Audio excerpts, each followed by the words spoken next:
ဒီမှာဗျတိတ်လာတဲ့ရေတကွန်တောင်ပေါ်ရဲ့အထက်ဆုံးရေတကွန်ပေါ့ဗျာနော်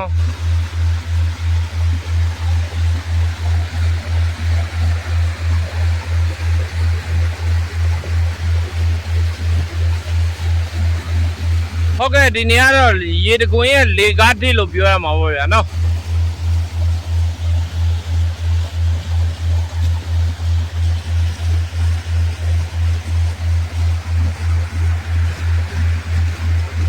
ဒီနေရာမှာတော့ဒုတိယအဆင့်ရေတကွန်ပေါ့ဗျာနော်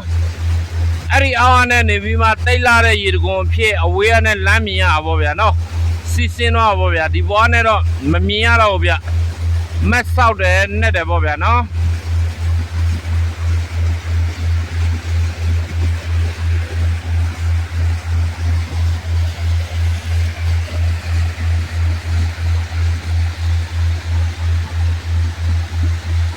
ပတ်ဝန်းကျင်ရှုခင်းလေးလိုက်ကြည့်အောင်ဗျ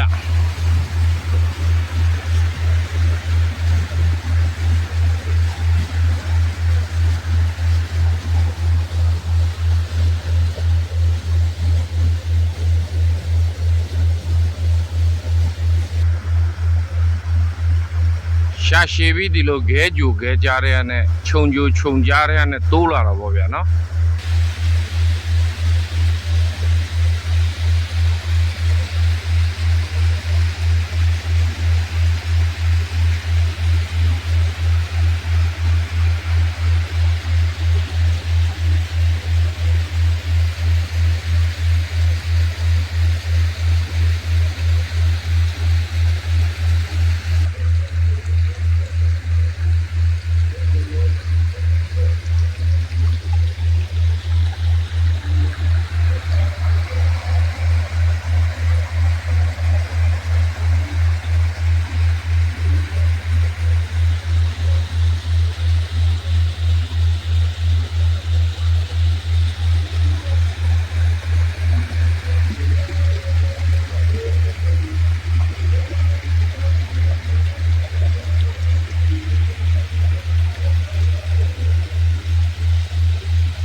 ကဲဘယ်သွားမလဲဆိုတော့အမှရေပြအိုင်ပေါ့ဗျာနော်ဒီကောင်ကတော့ရေနောက်အိုင်လေးပေါ့ဗျာနော်ရှေ့မှာကတော့ရေပြအိုင်လေးဖြစ်နေပေါ့ဗျာနော်အဲ့ဒီကိုတော့ပြမယ်ဗျဒီမှာဗျရေတကွန်တောင်ပေါ်မှာတိတ်လာတဲ့ရေပြအိုင်ကလေးကိုရောက်နေဗျာနော်အဲ့ဒီမှာရေပြအိုင်ကိုဖြစ်ပေါ်စေတဲ့စမ်းချောင်းလေးတစ်ခုစီးဆင်းနေတယ်ပေါ့ဗျာနော်ထက်မှာတော့မြင့်မားတဲ့တောင်ကပယံတွေရှိတယ်ပေါ့ဗျာနော်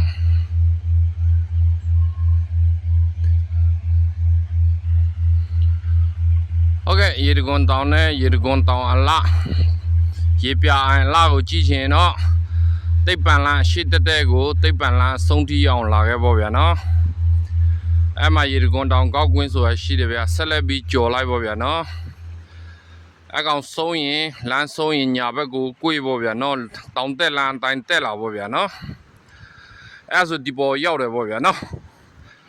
လမ်းလွဲเสียမားเสียမရှိဘူးပေါ့ဗျာနော်ပြောရရင်တော့မန္တလေးမြို့အတွင်းထဲမှာပဲရှိတဲ့ရေပြအိုင်ရေတကွန်လေးပေါ့ဗျာနော်